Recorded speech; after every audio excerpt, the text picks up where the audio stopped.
asi ayangna mifam mapu ama oina thauda je pangdok jabada mayamna mateng bibiduna yamna asengba masak amaga loinana koi warep singdo lobi gane ai khanjai aduna ahan bagi sididi thodongna akoi ayet akai leiro yang khali ai nungsijirba inauna asigumba Dalit Sahitya Akademi ki award phangbirakpase mak boy koina ekaikhumnaba utpa bisa masi yamna tangai padabani masigi thauram ase masigi sili langi basingna ai pangthok pinaba aduga haijari aduga mathangda lakadoriba aikoigi Meira unit asina aikoigi WMC women unit ama tanuragi oiba imagi oiba unit ama sembadisu ai thodoi aina khalle madusu yam phajana semba jagani aduga ahum subda laiba masaigi women WMC women unit WMC na December 12 aikoina nupi lal numit pangtokbagi matangse aikoi kitang kupna nainaba matangai pade aina khali maramdi karino habududa hauji aikoi gisida chahi haugiba chahi sidagi ani thokpagi yamna chayetnaba yamna sagatnaba isau langnaba adugumba leibasing adugi marak aduda aikoina women unit WMC na amuk observation ama tauba aina khana gadori basa mase aikoida yamna khana ningai oiba wafamni adubu masi khudingmak singja lengbirakliba ima sing oja sing khudingmakna yamna mamutana khana bada kebok kewa thoktana mase akoi achumba phire ama akoi lobam thoi habado mayamda thamjari adu mayamna soidamaki mado cooperate taubirakani tengbang taubirakani habagi achetpa thajaba thamjabaga loinana ayak amuk masigi ankaring taubiriba aigi inaw Sinam Menjor da aikogi mathang manau naina aikogi program akoi agenda gi matungina pangdok pinaba ai inawda masigi ankaring gi thauda se ai sinajari mayam oja ama oina oja sida leiriba magunsi ikoi aigi kairole kaina Bontarapurgi kairole kaina Ngasi Lamargram di isak me kayana khangbidrabasu masagi Dalit Sahitya Akademi ari se Bharat sinda thona leiriba dugumba sanstani hairiba sanstan sina sum yengthorakpada asigumba ikogi Sahitya Akademi ki mana pide yaba misakse Manipur ki wangmada kana leirigi jaina yengthorakpada Bontarapurda Sunai Turel ke maya Bontarapur sida Sinam Menjor ko bama leirame haidana tap laga pu gibule aduga impali yam lemjeninga oiba Thouram amada ojasibu haiba honor ekaikhumnabu koina siguma certificate se sinabi rakani haiba certificate sida yauriba aigi warol se khadikang patoktage sida yauribasi Sinam Menjor Singha Bontarapur Sundari Part 4 Cachar Sonai has been awarded this memento in recognition of his achievement and excellent works in the field of education rendered for the nation and abroad. The Dalit Sahitya Akademi duly offered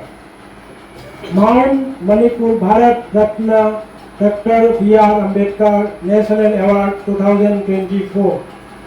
to his on this occasion of ahum suba adungai loi tharamba athoiba singi ningsing athoiba ningsing Thouram 24 ki nimit sida asigumba hairiba letter of appreciation certificate ase budada usin nabirakpani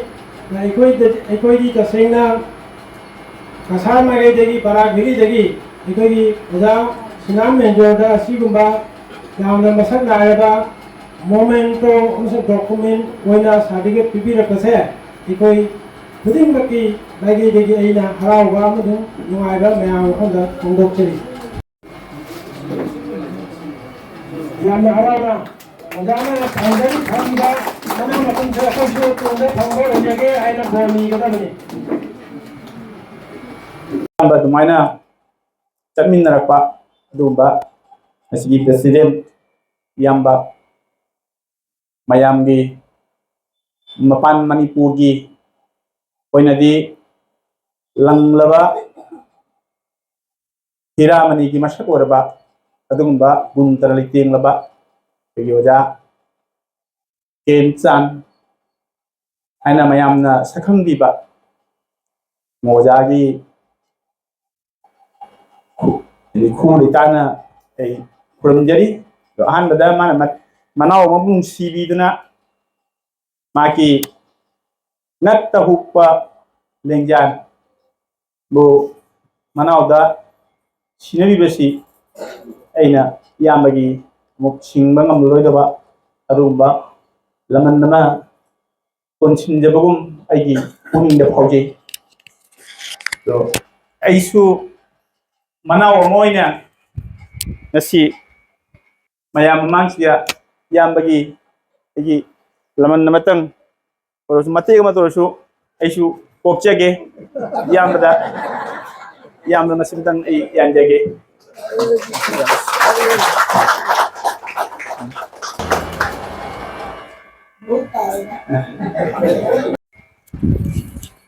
ngasi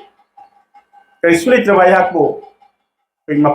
di ngasi mifam sina ngasi mifam sindi ba Lamargram di WMC unit amasung Meira Ima Singna ekaikhumnabasi aigi punsida amuk singba ngamlorotaba adugumba laman konsinjabani aina ai lawjei mayam pumok way amukana ai ekaikhumnajari na aigi aingonda pibirakpa sigumba National Award 2024 masi aigi asthagi wangmadani ai masigi astha ai khajerude asigumba adi yamna thak wangba National Award kumama ai ngonda pibirakani habada ai kedumda ai punsida ai expect tawjerude ai adu khangudana Teachers Day gi September tang manga hokiba adi Teachers Day ojagi nimitigi no magi mamang dai ngonda telephone call ama lai imphal tagi mana ojagi mingse adi misi sahi gi oina mapan Manipur gi dagi ojagi mingse khoina lokhotchare aduna mase lengbiro ado koi pibase makoina Andaman Nicobar pibagi wafum lei se haukiba 2021 dagi ekhoigi hojik paliba Narendra Modi Sarkar sina di Manipur Ima lebak su ekaikhumnaba pibagi adi karisu leite na khallaga su ase jam sathina maru oiba adu ma Thouram ko paikhatki to Manipur da 1891 da Manipur ningtam lan thokpagi asigi matam sida gagi machin manau ningthau machin manau singi marakta phom manrakpana maram oidana 1891 da thokiba landu da gagi ningthau Kulachandra amasung magi khongloi mioi kuni thoiga loinana Tikendrajit amasung loi thangal general na chingba mioi khradi bagi mapan kangjei bungda August ki tang 16 da phasi tawna hatkre madugi adu machayak nattaba haidi Manipur dagi permanently matam chuppagi oina loi thaba committee wahida loi thaba haiba akoi ningthau Kulachandra amasung maga loina ba khongloi kuni thoi khakse Andaman Nicobar da thagiba na makhoi leirubam phumsi Mount Herian koi Mount Herian da sum moy sum leigradana sum sigrabani adu makhum khangdana leigrab mahon lu Mount Herian koi ado ꯍꯧꯈꯤꯕ 2021ꯗ ꯅꯔꯦꯟꯗ꯭ꯔ ꯃꯣꯗꯤꯅ ꯄꯥꯜꯂꯕꯒꯤ ꯃꯇꯝꯁꯤꯗ ꯍꯥꯏꯗꯤ ꯃꯅꯤꯄꯨꯔꯗꯅ and ꯕꯤꯔꯦꯟꯅ chief minister ꯑꯣꯏꯅ ꯍꯧꯖꯤꯛꯁꯨ ꯄꯥꯜꯂꯤ ꯃꯁꯤꯒ ꯃꯅꯤꯄꯨꯔꯒꯤ ꯑꯊꯧꯕꯁꯤꯡꯁꯤꯕꯨ ꯃꯃꯥ ꯅꯤꯡꯕ ꯃꯃꯥ ꯂꯩꯕꯥꯛꯄꯨ ꯅꯤꯡꯕ ꯑꯗꯨꯒꯨꯝꯕ ꯃꯩꯇꯩꯒꯤ ꯅꯤꯡꯊꯧ ꯃꯆꯥꯁꯤꯡꯕꯨ ꯏꯀꯥꯏ ꯈꯨꯝꯅꯕ ꯎꯠꯄ ꯑꯣꯏꯅ ꯍꯧꯖꯤꯛꯀꯤ ꯃꯥꯎꯟꯠ ꯍꯦꯔꯦꯟ ꯍꯥꯏꯅ ꯀꯧꯕ ꯃꯐꯝꯁꯦ ꯑꯩꯈꯣꯏꯅ ꯃꯥꯎꯟꯠ ꯃꯅꯤꯄꯨꯔ ꯍꯥꯏꯅ ꯃꯤꯡꯊꯣꯟ ꯊꯝꯈ꯭ꯔꯦ ꯑꯗꯣ ꯑꯁꯤꯒꯨꯝꯕ ꯃꯥꯎꯟꯠ ꯃꯅꯤꯄꯨꯔ ꯊꯝꯈ꯭ꯔꯕꯒꯤ ꯃꯇꯨꯡꯗ ꯆꯍꯤ ꯈꯨꯗꯤꯡꯒꯤ ꯑꯩꯈꯣꯏ ꯗꯂꯤꯠ ꯁꯥꯍꯤꯇ꯭ꯌ ꯑꯦꯀꯥꯗꯃꯤꯅ ꯍꯥꯏꯗꯤ ꯃꯐꯝꯁꯤꯗ ꯑꯩꯈꯣꯏꯒꯤ ꯑꯩꯈꯣꯏꯅ ꯈꯪꯉꯤ ꯗꯂꯤꯠ ꯍꯥꯏꯗꯤ ꯑꯩꯈꯣꯏꯅ ꯁꯨꯝ ꯑꯇꯣꯟ ꯑꯇꯥ ꯑꯣꯏꯕ ꯖꯥꯇꯤꯁꯤꯕꯨ ꯑꯩꯈꯣꯏꯅ ꯗꯂꯤꯠ ꯍꯥꯏꯅ ꯈꯪꯉꯤ ꯑꯗꯨꯅ ꯃꯌꯥꯝꯅ ꯍꯟꯊꯅ ꯌꯦꯡꯕꯤꯕ ꯃꯌꯥꯝꯅ ꯁꯤꯡꯊꯥꯕꯤꯗꯕ ꯑꯁꯤꯒꯨꯝꯕ ꯍꯥꯏꯗꯤ ꯏꯟꯗ ꯑꯗꯨꯒ ꯁꯨꯝ ꯚꯥꯔꯠꯀꯤ ꯑꯣꯏꯅꯗꯤ ꯌꯥꯝꯅ ꯔꯦꯡꯛ ꯆꯞ ꯃꯥꯟꯅꯕ ꯁꯥꯍꯤꯇ꯭ꯌ ꯑꯦꯀꯥꯗꯃꯤꯒ ꯆꯞ ꯃꯥꯟꯅꯕ ꯀꯩꯅꯣꯅꯤ ꯑꯗꯨꯒ ꯃꯥꯅ ꯈꯤꯇꯪ ꯑꯃꯨꯛ ꯌꯦꯡꯅꯩꯁꯤꯅ ꯈꯔ ꯃꯤꯅ ꯁꯤꯡꯊꯥꯕꯤꯗꯕ ꯃꯤꯅ ꯈꯔ ꯍꯟꯊꯅ ꯌꯦꯡꯕꯤꯕ ꯑꯁꯤ ꯄꯨꯝꯅꯃꯛꯁꯤ ꯀꯃꯥꯏꯅ ꯁꯧꯒꯠꯀꯅꯤ ꯍꯥꯏꯕꯒꯤ ꯃꯑꯣꯡꯗꯨꯗ ꯗꯂꯤꯠ ꯁꯥꯍꯤꯇ꯭ꯌ ꯑꯦꯀꯥꯗꯃꯤ ꯁꯤꯅ ꯃꯅꯤꯄꯨꯔꯒꯤ ꯑꯣꯏꯅ ꯆꯍꯤ ꯈꯨꯗꯤꯡꯒꯤ ꯑꯗꯨꯉꯩ ꯂꯣꯏ ꯊꯥꯈ꯭ꯔꯕ ꯃꯤꯇꯩ ꯑꯀꯟ ꯑꯊꯧꯁꯤꯡꯕꯨ ꯑꯩꯈꯣꯏꯒꯤ ꯂꯥꯡꯕꯟ ꯆꯔꯥ ꯇꯝꯕ ꯑꯃꯁꯨꯡ ꯍꯩꯁꯣꯏ ꯀꯠꯄ ꯍꯥꯏꯕ ꯊꯧꯔꯝꯁꯦ ꯆꯍꯤ 3 ꯁꯨꯔꯦ ꯄꯥꯡꯊꯣꯛꯄꯁꯦ ꯍꯟꯗꯛꯀꯤꯁꯤꯒ 2024 ꯁꯤꯒ ꯃꯁꯤꯗ ꯆꯠꯀꯗꯕ ꯃꯆꯦ ꯆꯠꯂꯒ ꯑꯗꯒꯤ ꯃꯈꯣꯏꯒꯤ ꯄꯨꯝꯅꯃꯛ ꯃꯈꯣꯏꯒꯤ ꯂꯩꯐꯝ ꯆꯥꯐꯝ ꯆꯠꯄ ꯈꯣꯠꯄ ꯂꯣꯏꯅ ꯑꯦꯚ꯭ꯔꯤꯊꯤꯡ ꯃꯣꯏꯅ ꯕꯤꯌꯥꯔ ꯇꯧꯏ ꯑꯗꯣ ꯃꯗꯨꯗꯤ ꯑꯩꯈꯣꯏꯅ ꯆꯠꯆꯕ ꯉꯝꯕꯒꯤ ꯍꯥꯏꯗꯤ ꯈꯨꯗꯣꯡꯆꯥꯕꯗꯤ ꯑꯩꯈꯣꯏ ꯂꯧꯖꯕ ꯉꯝꯗꯦ ꯀꯩꯅꯣꯗꯤ ꯌꯥꯝꯅ ꯂꯥꯞꯅꯁꯨ ꯆꯠꯅꯤꯡꯗꯦ ꯑꯗꯨꯅ ꯃꯔꯝ ꯑꯣꯏꯗꯅ ꯃꯣꯏꯅ ꯃꯅꯤꯄꯨꯔꯗꯒꯤ ꯍꯜꯂꯛꯑꯒ ꯃꯈꯣꯏ ꯇꯥꯡ 18ꯗꯒꯤꯅ ꯇꯥꯡ 22 ꯐꯥꯎꯕ ꯑꯗ ꯃꯥꯎꯟꯠ ꯍꯦꯔꯤꯌꯟꯇ ꯃꯤꯑꯣꯏ ꯈꯥꯏꯕꯣꯛ ꯑꯃꯗꯤ ꯃꯥꯎꯟꯠ ꯍꯦꯔꯤꯌꯟꯇ ꯍꯧꯖꯤꯛꯀꯤ ꯃꯥꯎꯟꯠ ꯃꯅꯤꯄꯨꯔꯁꯤꯗ ꯄꯤꯈ꯭ꯔꯦ ꯑꯗꯣ ꯈꯔ ꯂꯧꯍꯧꯗꯕ ꯈꯔ ꯆꯠꯄ ꯉꯝꯍꯧꯗꯕ ꯀꯥꯡꯕꯨꯁꯤꯅ ꯃꯅꯤꯄꯨꯔꯗ ꯍꯜꯂꯛꯑꯒ ꯑꯩꯈꯣꯏꯒꯤ ꯍꯤꯖꯝ ꯏꯔꯥꯕꯣꯠꯅ ꯑꯩꯈꯣꯏꯒꯤ ꯂꯩꯈꯤꯗꯕ ꯅꯨꯃꯤꯠ ꯁꯦꯞꯇꯦꯝꯕꯔꯒꯤ ꯇꯥꯡ 30ꯁꯦ ꯃꯁꯤꯗ ꯍꯥꯏꯗꯤ ꯊꯧꯔꯝ ꯑꯃ ꯇꯧꯔꯒ ꯃꯅꯤꯄꯨꯔ ꯄ꯭ꯔꯦꯁ ꯀ꯭ꯂꯕꯇ ꯊꯧꯔꯝ ꯑꯃ ꯇꯧꯔꯒ ꯑꯩꯈꯣꯏ ꯑꯋꯥꯠꯄ ꯈꯔꯁꯦ ꯇꯧꯅꯒ ꯃꯁꯤꯒꯤ ꯑꯩꯈꯣꯏꯗ ꯏꯀꯥꯏ ꯈꯨꯝꯅꯕꯒꯤ ꯆꯦꯁꯦ ꯁꯤꯟꯅꯕꯤꯔꯛꯏ ꯑꯗꯣ ꯃꯤꯐꯝ ꯍꯥꯏꯗꯤ ꯌꯥꯝꯅ ꯆꯥꯎꯗꯦ ꯃꯅꯤꯄꯨꯔ ꯄ꯭ꯔꯦꯁ ꯀ꯭ꯂꯕꯁꯤꯁꯨ ꯆꯥꯎꯗꯦ ꯑꯗꯨꯒ ꯃꯤꯊꯤꯠꯁꯨ ꯈꯔ ꯋꯥꯠꯂꯤ ꯃꯔꯝꯗꯤ ꯀꯩꯅꯣ ꯃꯣꯏꯅ ꯃꯇ ꯁꯦꯡꯗꯣꯛꯄꯤ ꯍꯥꯏꯗꯤ ꯍꯥꯏꯔꯤꯕ 30 ꯁꯦꯞꯇꯦꯝꯕꯔꯁꯦ ꯃꯁꯤ ꯍꯣꯜ ꯃꯅꯤꯄꯨꯔ ꯁꯤꯟꯕ ꯊꯨꯡꯅ ꯑꯗꯨꯝꯕ ꯏꯔꯥꯕꯣꯠ ꯗꯦ ꯄꯥꯡꯊꯣꯛꯄ ꯅꯨꯃꯤꯠꯅꯦꯕ ꯑꯗꯨꯅ ꯃꯤꯅꯤꯁꯇꯔ ꯈꯪꯗꯦ ꯀꯔꯤ ꯈꯪꯗꯦ ꯑꯃ MLA ꯁꯤꯡꯗꯦ ꯑꯃꯠꯇ ꯁꯪꯅꯗꯦ ꯑꯗꯨꯅ ꯌꯥꯝꯅ ꯃꯤꯊꯤꯠꯇꯤ ꯌꯥꯝꯅ ꯐꯖꯗꯦ ꯑꯩꯅ ꯁꯨꯝ ꯌꯦꯡꯖꯕꯗ ꯃꯤ 50 60 30 100ꯒꯤ ꯃꯅꯨꯡꯗ ꯑꯣꯏꯒꯗ꯭ꯔꯥ ꯍꯥꯏꯅ ꯑꯩ ꯈꯜꯂꯤ ꯃꯦꯛꯁꯤꯃꯝ 100ꯃꯨꯛ ꯑꯣꯏꯔꯝꯒꯗ꯭ꯔꯥ ꯑꯗꯣ ꯈꯜꯂꯤ ꯑꯗ ꯃꯗꯨꯗ ꯍꯥꯏꯔꯤꯕ ꯃꯅꯥ ꯑꯁꯤ ꯃꯁꯤ ꯑꯩꯉꯣꯟꯗ ꯄꯤꯕꯤꯔꯛꯄꯅꯤ ꯑꯩꯒ ꯂꯣꯏꯅꯅ ꯑꯩꯈꯣꯏꯒꯤ ꯃꯄꯥꯟ ꯃꯅꯤꯄꯨꯔꯗꯒꯤ ꯑꯣꯖꯥ ꯑꯃꯁꯨ ꯌꯥꯎꯔꯤ ꯑꯩꯈꯣꯏꯒꯤ ꯑꯣꯖꯥ ꯆꯟꯗ꯭ꯔꯃꯣꯟ ꯃꯥ ꯍꯧꯈꯤꯕ ꯆꯍꯤꯗ ꯑꯩꯈꯣꯏꯒꯤ ꯑꯣꯄꯟ ꯁꯣꯡ ꯀꯝꯄꯤꯇꯤꯁꯟꯗ ꯃꯅꯤꯄꯨꯔꯒꯤ ꯑꯣꯏꯅ ꯃꯥꯅ ꯆꯍꯤ ꯌꯥꯝꯅ ꯂꯤꯅ ꯌꯥꯎꯔꯨꯕꯗꯨꯗ ꯃꯥꯁꯨ ꯃꯅꯤꯄꯨꯔꯗ ꯍꯥꯏꯐꯦꯠ ꯃꯌꯥꯝꯅ ꯁꯤꯡꯊꯥꯅꯈꯤꯕ ꯑꯗꯣ ꯃꯁꯛ ꯈꯪꯕꯤꯗꯅ ꯑꯣꯖꯥ ꯆꯟꯗ꯭ꯔꯃꯣꯟꯒ ꯑꯩꯈꯣꯏ ꯑꯅꯤꯁꯦ ꯃꯄꯥꯟ ꯃꯅꯤꯄꯨꯔꯗꯒꯤ ꯑꯣꯏꯅ ꯑꯩꯈꯣꯏ ꯈꯟꯕꯤꯗꯅ ꯑꯩ ꯃꯁꯤꯒꯤ ꯂꯥꯏꯕꯛ ꯐꯕ ꯍꯥꯏꯒꯗ꯭ꯔꯥ ꯑꯩ ꯃꯇꯤꯛꯇꯤ ꯆꯥꯖꯕ ꯅꯠꯇꯦ ꯃꯁꯤ ꯂꯥꯏꯕꯛ ꯐꯗꯅ ꯅꯨꯡꯁꯤꯕꯤꯗꯅ ꯃꯁꯤꯒꯤ ꯅꯦꯁꯅꯦꯜ ꯑꯦꯋꯥꯔꯗ ꯑꯁꯤ ꯄꯤꯕꯤꯔꯛꯄꯅꯤ ꯃꯁꯤꯒꯤꯗꯃꯛꯇ ꯑꯩꯅ ꯗꯂꯤꯠ ꯁꯥꯍꯤꯇ꯭ꯌ ꯑꯦꯀꯥꯗꯃꯤ ꯃꯅꯤꯄꯨꯔ ꯏꯟꯗꯤꯌꯥ ꯑꯦꯁꯤꯌꯥꯕꯨ ꯑꯩ ꯃꯁꯤꯒꯤ ꯃꯐꯝꯁꯤꯒꯤ ꯈꯨꯗꯣꯡꯆꯥꯕꯁꯤ ꯂꯧꯖꯔꯒ ꯑꯩ ꯊꯃꯣꯏꯒꯤ ꯏꯀꯥꯏ ꯈꯨꯝꯅꯖꯕ ꯊꯃꯣꯏꯒꯤ ꯒ꯭ꯔꯦꯠꯐꯨꯜꯅꯦꯁ ꯇꯧꯕꯤꯃꯜ ꯎꯠꯄ ꯇꯧꯕꯤꯃꯜ ꯈꯪꯕ ꯋꯥꯍꯩꯁꯦ ꯊꯝꯖꯔꯒ ꯃꯌꯥꯝ ꯄꯨꯝꯅꯃꯛꯇ ꯑꯩ ꯁꯝꯂꯞꯄ ꯋꯥꯔꯣꯜꯁꯦ ꯊꯝꯖꯔꯒ ꯃꯈꯥꯒꯤ ꯊꯧꯔꯝ ꯆꯠꯊꯕꯤꯅꯅꯕ ꯑꯩ ꯃꯌꯥꯝꯗꯒꯤ ꯑꯩ ꯀꯥꯏꯅ ꯌꯥꯊꯪ ꯅꯤꯖꯔꯤ ꯑꯩꯒꯤ ꯋꯥꯐꯝꯁꯦ ꯆꯠꯂꯤꯕ ꯊꯥꯁꯤꯒꯤ ꯑꯩꯈꯣꯏ ꯈꯟꯅꯕꯗꯤ ꯀꯨꯏꯔꯦ ꯃꯔꯝꯗꯤ ꯑꯦꯅꯤ ꯊꯕꯛ ꯑꯃ ꯇꯧꯕꯗ ꯅꯨꯄꯥ ꯑꯃ ꯇꯧꯒꯅꯤ ꯍꯥꯏꯕꯒꯤꯁꯦ ꯂꯩꯇꯦ ꯅꯨꯄꯤꯁꯨ ꯌꯥꯝ ꯃꯊꯧ ꯇꯥꯏ ꯍꯥꯏꯕꯁꯤꯃ ꯈꯟꯖꯩ ꯈꯜꯂꯤ ꯑꯃꯁꯨꯡ ꯃꯊꯧꯅꯤ ꯏꯚꯦꯟ ꯁꯔꯀꯥꯔꯒꯤ ꯊꯕꯛꯇ ꯐꯥꯎꯕꯗ ꯅꯨꯄꯤꯒꯤ ꯔꯤꯖꯥꯔꯕꯦꯁꯟꯁꯤ ꯂꯩ ꯍꯥꯏꯖꯔꯤꯕ ꯑꯗꯨꯁꯨ ꯄꯥꯔꯁꯦꯟꯇꯦꯖ ꯄꯤꯒꯗꯧꯅꯤ ꯍꯥꯏꯕꯒꯤ ꯑꯗꯨꯅ ꯃꯔꯝ ꯑꯣꯏꯔꯒ ꯆꯠꯃꯤꯟꯅꯕ ꯃꯇꯝꯁꯤꯗ ꯅꯨꯄꯤꯒꯤꯁꯨ ꯗꯔꯀꯥꯔꯅꯤ ꯍꯥꯏꯕꯁꯤ ꯃꯔꯝ ꯑꯣꯏꯔꯒ ꯑꯩꯈꯣꯏ ꯈꯟꯅꯕꯗꯤ ꯀꯨꯏꯔꯦ ꯑꯗꯨꯃꯛꯄꯨ like a three Hydra, the Hydra, World Meeting Council, Hydra, Manunda, Say Nava, Cham Nava, Kangava, Aramba, Tupa, Warikare, Sakiva, Sakiva, Sakiva, Masi, Ladino, Maram Waraga, Kana Vakayasu, Pangthokhre Malay Bahaka, Hariba, women from Tamsita, Equina, Kana Matumina, Sakiva Hasiki, Tantram, Lakipuda. Hanadiki already Lakhipu Division naina lerami Ormete Council ki Lakhipu Division naina lerami division naina lerami Hujik Lakhipu se kami ko district kan circular ho jana hari ba ko district si circular ho gi matumina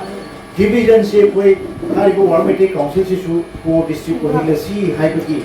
se dibat hasigi Okay, but I'm from now. From here, they could have a division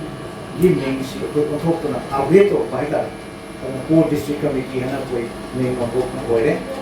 but I'm from Hariba, the Pondu limited up where I cover high tide, Isan, Ima Indo, Kayasula, the World Meeting Council. Co district committee women front aina nupi issue form togi hariba nujuda hariba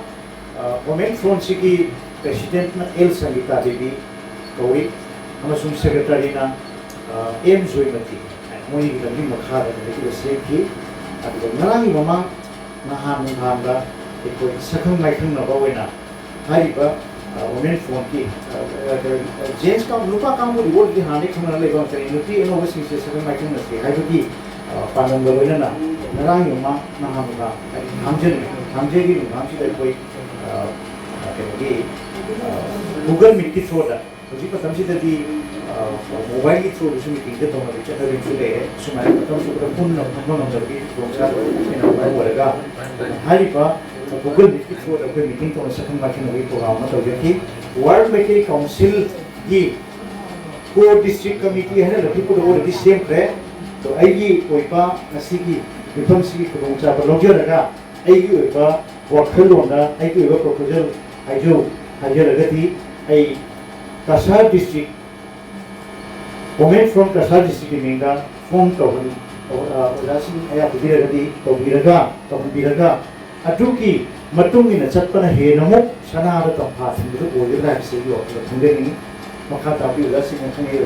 मुझे ताज़ेगी खाने मांगे तो कोई तादोने तारा को मांगने तो उन्हें कोई तो तारा वो हो रहा है कुछ कोई ना WMC हो गया कौन तम दा 2020 दा WMC हो गया कौन तम से कोई फिर मेरा पैदी इपाल की इमाइंडोर नहारो न चिंबा मैम से ऐसी प्रोग्राम से ओइदबा जादे है जो ना अपन होनाव ने कोई से हम लोग खाबो खलु दे बजा बा ऐसे बने लबुक्ता सब कोई देना ना पी कोई ना और को गाय खानागा WMC प्रोग्राम से कोई भी वजह से ना पंगो किरा अदे है जो हम देखो तो कोई से कोई असले हम जाओ तो पंगो है तो ngasi सही 2020 देखिए ngasi सही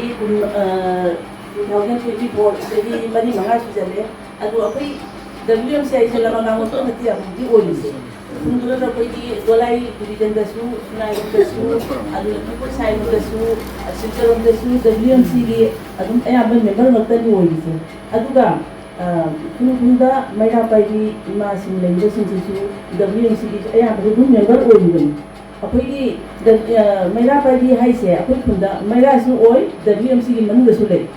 Adu apoi je dum WMC की मेंबर्स ने हाइना ले तो दी असिना दुम जान के बा एफोगी यूपी की सु एफोई करिगुंबा खतम खतम साबा बोरसु इकोनॉमी की लाइन द बोरसु पिसा हाइबगी लाइन द बोरसु खतम एफोई खतम कुमाम चको से पानी अदुना दी एफोगी WMC की एफोई बैकुम यूपी की विंग मा सिया बसे अन तंगाई फदमारे नि खलियोला अबो मयांग सु इमान जन लेके लेके बा Meira Pai की इमा सिंसु माय लगी मोटो थंबीरा मो ए खंगा हाय द सुजाती तो अखोई खुंजो नदी अखोई की यूपी की wing ama sembase ai si jam mathau tabra ha khale mai to konse adubu ai wa khangari ngasi tawribasi mamangdasu mohantrabu desu asi wafamse aina mayamni khamda thambani ban akoi WMC mifam ama mamang tahi ojaga ariga office ni wafamse ko dana bumari kanaraga sesenta sesken ni tawkena yamni thawajana office ayamni ko thambani ban adu mayamni su wafam rega phangni khamdi khamda ten case ni hari yamni mai yamni ko ni adum deuraga WMC ni ranga ini details pandang ke kari bahari ayamni thangani ban thanja aduna ngasi amuna hono wai dinate yamna tuino mangai digi adu samsta sini manunda adu samsta de yam samna yamna tuina haira bani adu mai matoda sini mali ni thapale lebe jamin si haira de haira tu yam tuina haira bani adu ni mai thogol mai pangtho mai shuru de sattu de bayam sini mali ni thapale sini adu mali ni thapale shuru ra shuru samsta ma lebra adu ni omen cell haira very essential exam efficiency होने जगह तक machine कोई machine efficiency हारेगा machine फमी उठम सिरा अरे याम ने peak सब कुछ मैं याम ने हाई जगह मशीन या मशीन लगे WMC आएगा क्या जिससे मत आएगा ये कोई ढोलाई amasung sunai की division ने जिसकी वो है ना उनने सेवन में से पामी कहीं तमक ना हारेगा लक्ष्मीपुर दा मणिपुर लक्ष्मीपुर division को जिसमें रहे अभी कोई ढोलाई के लिए हुआ WMC की संस्था आसिरी रही हुआ यूनिवर्सिटी यूनिट कुंदन जाम के सुनिश्चित लिखनीला मधुकर मकुम खान लगा amasung WMC कहीं में थोड़ा मत रोकड़ा कच्चा न स्थिति में पाठाई में सबूतन नहीं जमता मसी CMC हाजरा मसी कुलीवा चली के मसी दाई के नाम तो कुलीवा हिंदू के काय तुम्हें मिस्टर को जाते हैं हम जैसे मसी वो हम हम जाएगा अइना आयो इगोइना ढोलाई amasung sunai जो ये सेम दे बसे मसी देखो या मतलब सब में है करे ढोलाई amasung sunai की मैंने पाली युक्ति प्रेसिडेंट आई बात मसी मिफम में सुधार कर मकोई सिना ढोलाई जो पूरी बनी sunai प्रेसिडेंट पूरी बनी मकोई अनिसिना asini sentam se asini mifam sida omen se sem se nakoi ne kali khaliwa nakoi ne moratang piraga ai di sem se hayo wa phang thamaga finally nakoi ne sina se se re re su honda aya budi ya re ya mane ya mane ya ra hai ni adu thamlai ba ma ni le no ni le ni na nakoi ni so ma thon tang khondo pe ni la mata nakoi ga aina na ga phang si se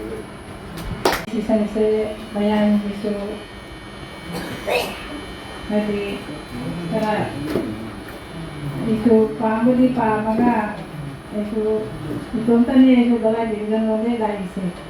Dari bayang kesukaan ini asal di Thouram ini nasional dah dari CMC jahap kami ada decision goloro apa yang mengamzamnya. Jadi akan besok hari riba WMC ini jadi masih menjadi kagar lain yang sukar.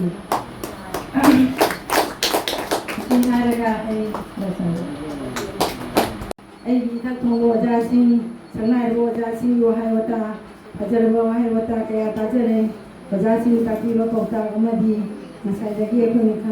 khamjar ko ta ba pokta sing je lo ni khamjar wa matunda ada WMC ki women ni pi ki wo sem ba wa phang se